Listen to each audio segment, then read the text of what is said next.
PM Modi आज दिल्ली से बिहार की महिलाओं को देंगे 7,000 करोड़ की सौगात।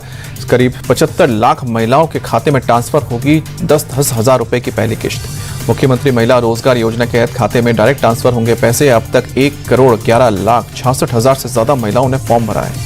केंद्रीय गृह मंत्री अमित शाह का आज से 2 दिवसीय बिहार दौरा। पटना में क्षेत्रीय बैठक में होंगे शामिल। शाम को 5 बजे बीजेपी नेताओं के साथ मुलाकात। गृह मंत्री अमित शाह 27 सितंबर को समस्तीपुर के सराय रंजन और फारबिसगंज में पार्टी की क्षेत्रीय बैठक में हिस्सा लेंगे। नेता और कार्यकर्ताओं को जीत का मंत्र देंगे। प्रियंका गांधी आज मोतिहारी के गांधी मैदान में दोपहर 3 बजे करेंगी हर अधिकार घर रैली।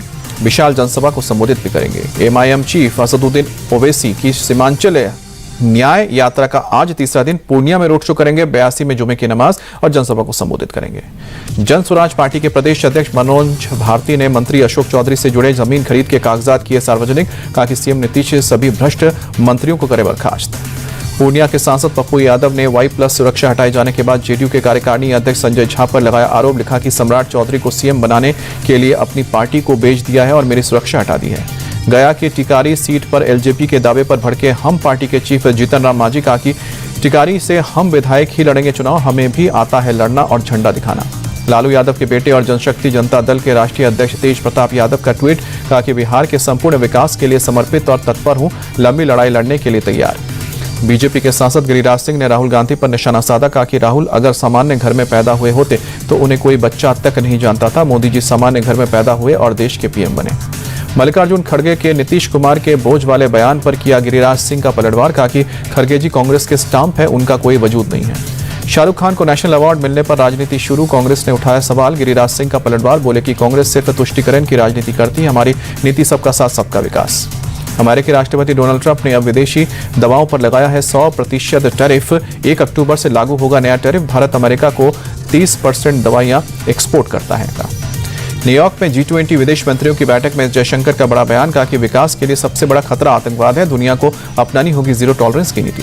यूक्रेन और गाजा में चल रही जंग पर विदेश मंत्री जयशंकर ने कहा कि डायलॉग और डिप्लोमेसी से ही शांति लाई जा सकती है। दिल्ली के सीलमपुर में रात करीब 8:30 बजे 15 साल के लड़के की चाकू मारकर हत्या। नाबालिग आरोपी हिरासत में। हत्या में इस्तेमाल चाकू बरामद। करण के परिवार वालों का आरोप, दहशत फैलाने के लिए दूसरे समुदाय के लड़के ने मारा चाकू। नाराज भीड़ ने सड़क जाम करने की कोशिश की। पुलिस ने सड़क खाली करवाने के लिए भीड़ पर किया लाठीचार्ज। फॉरेंसिक की टीम ने मौके से जुटाए सबूत। ले हिंसा के बाद सोनम वांगचुक पर गृह मंत्रालय का बड़ा एक्शन। एनजीओ सेक मॉल का FCRA रद्द। सोनम वांगचुक पर है मनी लॉन्ड्रिंग का आरोप। सूत्रों की खबर, FCRA उल्लंघन की जांच कर रही है CBI। फिलहाल वांगचुक के खिलाफ कोई केस दर्ज नहीं किया गया। जल्दी ईडी भी फेमा के तहत जल्द जांच शुरू करेगी। सोनम वांगचुक ने अपने ऊपर हुई कार्रवाई को गलत ठहराया है। कहा कि आरोप प्रत्यारोप का खेल सही नहीं है। अपनी जिम्मेदारी पूरी करने की वजह किसी और को बलि का बकरा बनाया जा रहा है। जम्मू के RSपुरा में पाकिस्तानी घुसपैठिया पकड़ा गया। पकड़े गए घुसपैठी के पास से कुछ भी आपत्तिजनक बरामद नहीं। सुरक्षा एजेंसियां पूछताछ कर रही है। यूपी के बरेली में मौलाना तौकीर रजा का धरना स्थगित। स्थान प्रशासन ने इस्लामिया इंटर कॉलेज में धरने की इजाजत नहीं दी है। अब राष्ट्रपति को भेजेंगे ज्ञापन। बरेली में डीएम और SSP की लोगों से अपील, किसी भी तरह के प्रदर्शन और रैली ना करें। धारा 123 का उल्लंघन करने पर होगी कार्रवाई। यूपी के कानपुर में किशोरी की हत्या के आरोपी से पुलिस की मुठभेड़। आरोपी के पैर में लगी गोली, तमंचा, कारतूस और मोबाइल भी बरामद। संभल में पुलिस और बदमाश के बीच मुठभेड़। पुलिस एनकाउंटर में बदमाश के दोनों पैरों में मारी गई गोली, पिस्तौल, बाइक और कारतूस बरामद। आरोपी पर स्कूल टीचर पर एसिड फेंकने का है आरोप। पुलिस के रोकने पर बदमाश ने की फायरिंग। जवाबी कार्रवाई में बदमाश घायल। तेलंगाना के रंगारेड्डी में बारिश के बाद कई इलाकों में भीषण जल भराव। घुटनों तक भरा पानी, कई घरों में भी पानी घुसा। तिरुवनंतपुरम में भारी बारिश के चलते जगह जगह जल भराव। लोगों की परेशानी बढ़ी। ट्रैफिक के चलते बुरी प्रभावित। भारी बारिश के चलते तिरुवनंतपुरम में आज सभी स्कूल कॉलेज बंद। जिला कलेक्टर ने जारी किया आदेश। पूर्व निर्धारित सार्वजनिक परीक्षाएं जारी रहेंगी।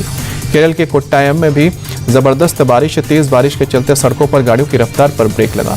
तमिलनाडु के कन्याकुमारी में लगातार दूसरे दिन भी तेज बारिश। कई जगहों पर पानी भरा। जनजीवन अस्त व्यस्त। प्रशासन ने स्कूलों में छुट्टी घोषित की। शारदीय नवरात्र का आज 5वां दिन। दिल्ली के छतरपुर स्थित श्री आद्य कात्यायनी शक्तिपीठ मंदिर में लगा श्रद्धालुओं का तांता। माता रानी के दर्शन के लिए आशीर्वाद।